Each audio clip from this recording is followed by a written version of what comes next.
ज़रा सोचिए, रात का अंधेरा है, आज्ञान सी के बीच में एक छोटी सी इन्फ्लेटेबल बोट पर 18 लोग बैठे अपनी ज़िंदगी के लिए तैयार हैं और उसी वक्त अचानक बोट का इंजन बंद हो जाता है। लहरें तेज़ हैं और लोग चिल्लाने लगते हैं और फिर कुछ लोगों को ये लगने लगता है कि शायद वो डूब जाएं और इसी वक्त दो बहनें हिम्मत दिखाते हुए बोट से बाहर कूदती हैं। ठंडे और अंधेरे पानी में 3 घंटे तक लगातार बोट को धक्का देते हुए ग्रीस के समंदर के किनारे पहुंचा देती हैं। 18 लोग जिंदा बच जाते हैं सिर्फ इसलिए कि दो बहनों ने हिम्मत नहीं हारी। ये कहानी है सारा और युसरा मार्डिनी की और ये सर्वाइवल स्टोरी हमें हिम्मत और यकीन सिखाती है। इन दोनों का बचपन तकरीबन स्विमिंग पूल में ही गुजरा था और इनका एक ही ख्वाब था, Olympics. Yusra national level swimmer थी और सारा भी ट्रेंड और डेडिकेटेड। लेकिन फिर सीरिया में वॉर शुरू हो गई। हर तरफ बॉम्बिंग्स, फेयर्स और आहिस्ता आहिस्ता स्विमिंग पूल्स और कंपटीशन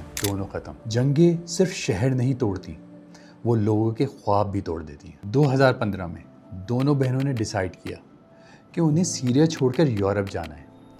लेकिन ये सफ़र प्लेन या ट्रेन का नहीं, ये एक ख़तरनाक सफ़र था जो हज़ारों रेफ्यूजीज मजबूरी में चूज़ करते हैं। टर्की से ग्रीस तक एक छोटी इन्फ्लेटेबल बोट में। छोटी बोट, लोग ज़्यादा और तेज़ लहरें, और ऐसे में इंजन फेल हो जाता है। लोग पैनिक करने लगते हैं और उन्हें तैरना भी नहीं आता और फिर कश्ती आहिस्ता आहिस्ता डूबने लगती है। और फिर युसरा और सारा ने फैसला किया और वो उस बोट से बाहर कूद गई।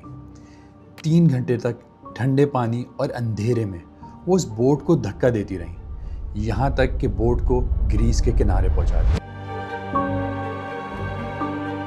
और यही उनकी ज़िंदगी का टर्निंग पॉइंट था। उनकी स्किल और उनके करेज ने उन समेत 18 लोगों की जान बचा ली थी। अभी ग्रीस से जर्मनी का सफ़र बाकी था। रेफ्यूजी कैंप्स, अनसर्टेनिटी और फिर से ट्रेनिंग रिज्यूम करना। और ऐसे में 2016 में ओलंपिक्स ने एक नया इनिशिएटिव स्टार्ट किया, ओलंपिक्स रेफ्यूजी टीम। यानी कि वो एथलीट्स जो मुश्किल वक्त में अपनी कंट्री से मजबूरी में निकले थे, उनकी ओलंपिक्स में पार्टिसिपेशन। और यहीं से युसरा मार्डिनी ने अपना ओलंपिक्स का ख्वाब पूरा किया।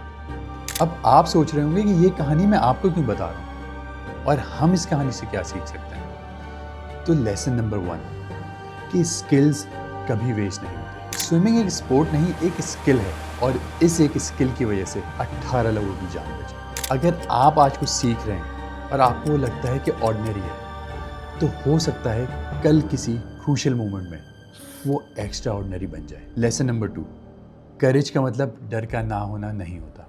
समंदर के बीच में शायद डर तो सबको ही लग रहा था, लेकिन किसी को वो पहला स्टेप लेना था। करेज बेसिकली डर के बावजूद नेक्स्ट स्टेप लेने को ही कहते हैं। लेसन नंबर 3, सिचुएशन आपको डिफाइन नहीं करती।